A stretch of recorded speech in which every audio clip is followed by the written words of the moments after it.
Mechanic talks ചാനലിലേക്ക് ഏവർക്കും സ്വാഗതം. നമ്മളിന്ന് ഇവിടെ പറയാൻ പോകുന്നത് Chevrolet beat diesel, Swift diesel അങ്ങനെയുള്ള DDIS വാഹനങ്ങളുടെയും TCDI വാഹനങ്ങളുടെയും മൈലേജ് ഷോട്ട് അതിനെക്കുറിച്ച് കുറേ ആളുകൾ വ്യാപകമായ പരാതി പറഞ്ഞിരുന്നു. അപ്പോൾ അത് പരിഹരിക്കാനുള്ള ഒരു വീഡിയോ നമ്മൾ ഇവിടെ ചെയ്യാൻ പോവുകയാണ്. ആ വീഡിയോയിലേക്ക് നമുക്ക് പോകാം.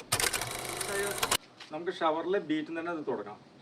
നമ്മൾ ബീറ്റിൻ്റെ നമുക്ക് നോസിൽ ഇഞ്ചക്ടർ നോസിൽ ചെക്ക് ചെയ്യുന്നതിനെ കുറിച്ചുള്ള ഒരു വീഡിയോയ്ക്ക് നമുക്ക് അതിൻ്റെ സ്കാനിങ്ങും കാര്യങ്ങളിലേക്ക് പോകും. അതിന് മുന്നേ നമുക്കൊരു കാര്യം കാണിച്ചു തരാം. നമ്മൾ ഈ മൈലേജ് വർദ്ധിപ്പിക്കാൻ വേണ്ടി ഇതിൻ്റെ എൻജിൻ ഓയിൽ നമ്മൾ കാസ്ട്രോളിൻ്റെ ഈ മാരുതി 2 ലിറ്ററിൻ്റെ ഓയിലാണ് 1540 നമ്മളിത് ഉപയോഗിച്ചിരിക്കുന്നത്. ഇത് കുറച്ച് ഓടിയ വണ്ടി ആയതുകൊണ്ടാണ് കുറച്ച് 530 എന്നുള്ള ഗ്രേഡ് മാറ്റി 1540ലേക്ക് മാറിയിട്ടുണ്ട്. കാരണം 1,00,000 കിലോമീറ്റർ ഓടിയിട്ടുള്ളൊരു വണ്ടിയാണിത്. പിന്നെ അതുപോലെ തന്നെ ഇതിൻ്റെ ഓയിൽ ഫിൽറ്ററും ഡീസൽ ഫിൽറ്ററും ഇത് സ്വിഫ്റ്റിൻ്റെയാണ് നമ്മൾ ഉപയോഗിച്ചിരിക്കുന്നത്. 2018 സ്വിഫ്റ്റ് ഡീസലിന് വരുന്ന ഇതാണ് 545 വില. പിന്നെ അതേപോലെ തന്നെ ഓയിൽ ഫിൽറ്ററും നമ്മൾ മഹിലെ എന്ന് പറഞ്ഞ കമ്പനിയുടെയാണ് നമ്മൾ ഉപയോഗിച്ചിരുന്നത് 224 രൂപയുടെ. ഈ ഓയിൽ സർവീസ് ഇതെല്ലാം ചെയ്തിട്ടുണ്ട്. പിന്നെ ഇതിൻ്റെ എയർ ഫിൽറ്ററും നമ്മളത് ചേഞ്ച് ചെയ്തിട്ടുണ്ട്, എയർ ഫിൽറ്ററും മാറ്റിയിട്ടുണ്ട്. ഇനി നമുക്കത് സ്റ്റാർട്ട് ചെയ്ത് നോക്കാം. ഇപ്പോൾ ഇതിന് പ്രാഥമികമായിട്ടുള്ള പീരിയോഡിക്കൽ സർവീസ് എല്ലാം നമ്മൾ ഇതിൽ ചെയ്തതാണ്. ഏകദേശം 5000 കിലോമീറ്റർ ഓടിയപ്പോൾ നമ്മൾ രണ്ടാമതെല്ലാം ഒന്ന് മാറ്റിയിട്ടുണ്ട്.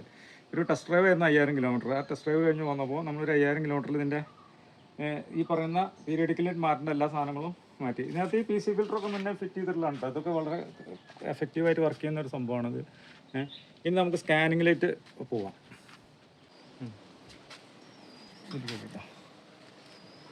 അപ്പോൾ നമ്മളിതിൻ്റെ സ്കാൻ ചെയ്യുമ്പോൾ അബ്നോർമലായിട്ട് നമുക്ക് ഒരു സംഭവം കിടക്കുന്നുണ്ട്. എന്താണെന്ന് നോക്കാം അബ്നോർമൽ. അപ്പോൾ ഇതിൽ ഇങ്ങനെ നോക്കി മാനുവലിലേക്ക് പോയി. അപ്പോൾ read fault code it is display.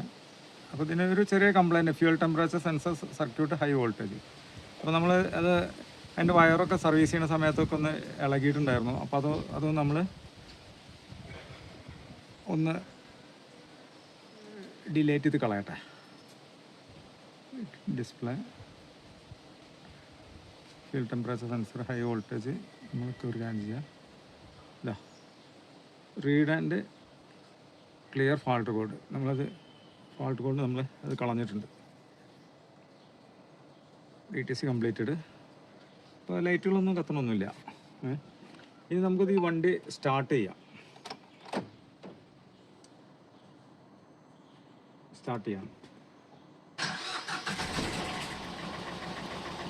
ഇതിൽ കാണുന്നുണ്ട്.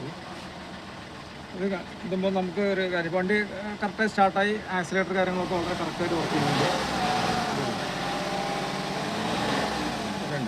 ഇതൊക്കെ പക്കയായിട്ട് പ്രശ്നങ്ങളൊന്നുമില്ല. പക്ഷെ നമുക്കത് മൈലേജാണ് നമ്മളിതിൻ്റെ പ്രശ്നം, മൈലേജ്. അപ്പോൾ ഇതിൻ്റെ പ്രശ്നം നമുക്കൊരു കാര്യം ചെയ്യാം. ഈ ഡാറ്റ സ്ട്രീമിൽ കയറാം. അതായത് ഈ സ്കാനറിൽ ഡാറ്റ സ്ട്രീമിൽ കയറിയിട്ട് ഇതിലിങ്ങനെ പോകുമ്പോൾ engine position data, fuel system data എന്ന് പറഞ്ഞിട്ടൊരു ഡാറ്റ വരുന്നുണ്ട്. ഇതിൽ പോവാം. അപ്പോൾ ഈ ഇഞ്ചക്ടറിൻ്റെ cylinder 1 balance rate, cylinder 2 balance rate, cylinder 3 balance rate, ഈ 3 എണ്ണം നമുക്ക് ടിക്ക് ചെയ്യാം. ടിക്ക് ചെയ്ത ശേഷം നമ്മൾ ഓക്കെ അടിക്കുക. ഓക്കെ അടിച്ചു കഴിഞ്ഞാൽ കണ്ടോ, ഈ ഇഞ്ചക്ടർ നോസിൽ കറക്റ്റാണ്, ഇതും കറക്റ്റാണ്. ഈ ബ്ലൂ കളറിൽ കണ്ട, ഈ രണ്ടാമത്തെ ഇഞ്ചക്ടറാണ് പ്രശ്നക്കാരൻ. ഇവനാണ് നമ്മൾ ഈ മൈലേജ് കുറയ്ക്കുന്ന ആൾ. അതായത് കറക്റ്റ് ഇഞ്ചക്ഷൻ അല്ല, ഇഞ്ചക്ട് ചെയ്യുന്നില്ല. അപ്പോൾ അതിന് നമുക്ക് എന്താ വേണ്ടതെന്ന് വെച്ച് കഴിഞ്ഞാൽ നമുക്കതൊന്ന് റേസ് ചെയ്ത് നോക്കാം. നമ്മൾ നോർമൽ ഒരു 2200 വരെയാണ് നമ്മൾ സാധാരണ 2200 2250 നമ്മൾ 80-90 കിലോമീറ്റർ സ്പീഡ് പോകുമ്പോൾ നമുക്ക് അധികം വരാം. ഇത് നമ്മൾ RPM ഉപയോഗിക്കുക. അപ്പോൾ അതിലേക്കൊന്ന് റേസ് ചെയ്ത് നോക്കുമ്പോൾ എത്ര RPM അത് പോകണം നോക്കും കേട്ടോ. ഈ 23.4 ഈ നോസിലാണ് കംപ്ലൈൻറ്റ് കേട്ടോ. കണ്ടോ, മറ്റ് രണ്ടും അതേപോലെ തന്നെ 2000-2200 വരെ ഇതിന് പ്രശ്നങ്ങളില്ല. ഈ ബ്ലൂ കളറിലും പ്രശ്നങ്ങളില്ല. ഈ 25 അത് അതുപോലെ തന്നെ നിൽക്കുകയാണ്. ഉണ്ടോ, ഇനി ഒരു 3000 കയറുമ്പോഴാണ് പുള്ളി ശരിയാവണേ. ഈ 3000 RPM സ്റ്റേബിൾ ആയതാണ്, 3 സ്റ്റേബിളായി. അപ്പോൾ ഈ രണ്ടാമത്തെ നോസിലാണ് ഇതിൻ്റെ വില്ലൻ.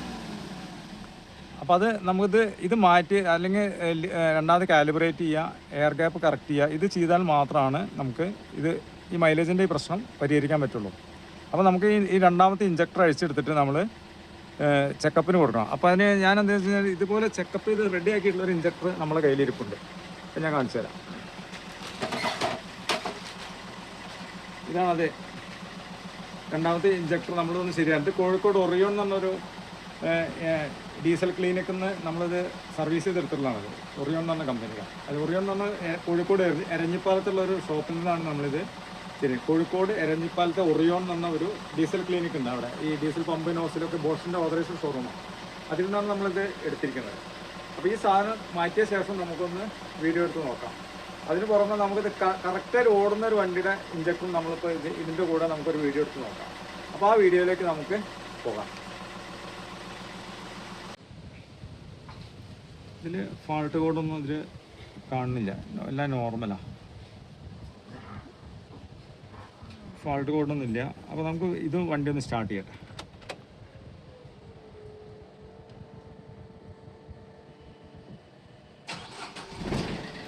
സ്റ്റാർട്ട് ചെയ്തു. അപ്പോൾ നമുക്ക് വീണ്ടും ഈ റീഡ് ഡാറ്റ സ്ട്രീമിലൊന്ന് കയറി പോവാം. ഇതൊന്നും കാണുന്നില്ല കേട്ടോ. ഇതിൽ യാതൊരുവിധ എറർ കോഡോ ഫാൾട്ട് കോഡുകളൊന്നുമില്ല. നമ്മളിപ്പോൾ എഞ്ചിൻ പൊസിഷൻ ഫ്യൂൽ സിസ്റ്റം ഡാറ്റയിലേക്ക് വീണ്ടും ഒന്ന് കയറി നോക്കാം. അതിലിതാ കാണുന്നു, ഇഞ്ചക്ട് ചെയ്യുന്ന ഓരോ നോസിൽ ഇഞ്ചക്ടർ നോസിലിൻ്റെയും സിലിണ്ടർ ബാലൻസിങ് 2, 3 എല്ലാം ഇതിൽ കാണിക്കുന്നുണ്ട്. എല്ലാം ടിക്ക് ചെയ്യാം. 2, 3. ഇത് വേറെ കാറാണ് കേട്ടോ. ഇത് ആ ബീറ്റല്ല, അത് വേറൊരു ബീറ്റാണ്. വൈറ്റ് കളറിലൊരു ബീറ്റാണ് വേറെ. അപ്പോൾ ആ ബീറ്റിൻ്റെ നമ്മൾ പരിശോധിക്കാൻ പോകുന്നത് കേട്ടോ. അപ്പോൾ അതിൽ നമുക്കൊന്ന് ഓക്കെ അടിച്ച് നോക്കാം. ഇനി ഓക്കെ അടിച്ചു കണ്ടോ. ഇതിൽ കണ്ട എല്ലാതും ഈ 800 RPM 1, 2, 3 എല്ലാം ഒരു ഫാൾട്ടില്ല. ഇത് -1 to 4 വരെ വരാം. അതേപോലെ തന്നെ അതേപോലെ തന്നെ ഇതെല്ലാം റേറ്റ് 0 to 4 വരെ നമുക്ക് വേരിയേഷൻ വന്നാലും ഇതിനെ ബാധിക്കില്ല, ഇഞ്ചക്ടറിന് ബാധിക്കില്ല. അപ്പോൾ ഇതിന് വളരെ കൃത്യമായിട്ടിരിക്കുകയാണ്. ആ നീല ബീറ്റിന് കണ്ടില്ലേ, ഒരു 25 വന്നിട്ടുണ്ട് ഇവിടെ. അപ്പോൾ അത് ക്ലിയർ ചെയ്ത് കഴിഞ്ഞാൽ മാത്രമാണ് അത് സെറ്റ് ആവുള്ളൂ. ഇത് കറക്റ്റ് ഒരു 25-24 കിലോമീറ്റർ ഇതിൽ ഹൈവേയിൽ കിട്ടുന്നൊരു വണ്ടിയാണ്. 26, 27, 28 കിട്ടാറുണ്ട്. ഒരു 60-70 കിലോമീറ്റർ പോകുമ്പോൾ നമുക്ക് 28 കിലോമീറ്റർ വരെ കിട്ടുന്നൊരു വണ്ടിയാണ്. ഇത് ക്ലിയർ ആയതുകൊണ്ടാണ് കേട്ടോ 28-29 കിലോമീറ്ററൊക്കെ നമുക്ക് KNRC റോഡിൽ നമുക്ക് കിട്ടുന്നത്. പിന്നെ സാധാരണ ഒരു റോഡുകളിലൊക്കെ പോവുകയാണെങ്കിൽ ഒരു 20ൻ്റെ മേലൊക്കെ നമുക്ക് കിട്ടും. ഈ ദൂരം എൻജിൻ വളരെ ഫ്രീ ആയിട്ട് ഓടുമ്പോൾ മാത്രമാണ് നമുക്ക് ഈ 28, 29, 30 കിലോമീറ്ററൊക്കെ നമുക്ക് ഇതിനകത്ത് കിട്ടുക. ഇത് ക്ലിയർ ആവണം വേണ്ട. ഈ 3 സിലിണ്ടറിൻ്റെ ഈ ബാലൻസിങ്ങും ഇഞ്ചക്ടർ ബാലൻസും എല്ലാം കറക്റ്റ് ആയാൽ മാത്രമാണ് നമുക്കത് കിട്ടുള്ളൂ. മെക്കാനിക് ടോക്സിൻ്റെ വീഡിയോ നമ്മളിവിടെ വൈൻഡപ്പ് ചെയ്യാൻ പോവുകയാണ്. പുതിയൊരു ഇൻഫോർമേറ്റീവ് വീഡിയോ ആയിട്ട് നമുക്ക് വീണ്ടും കാണാം.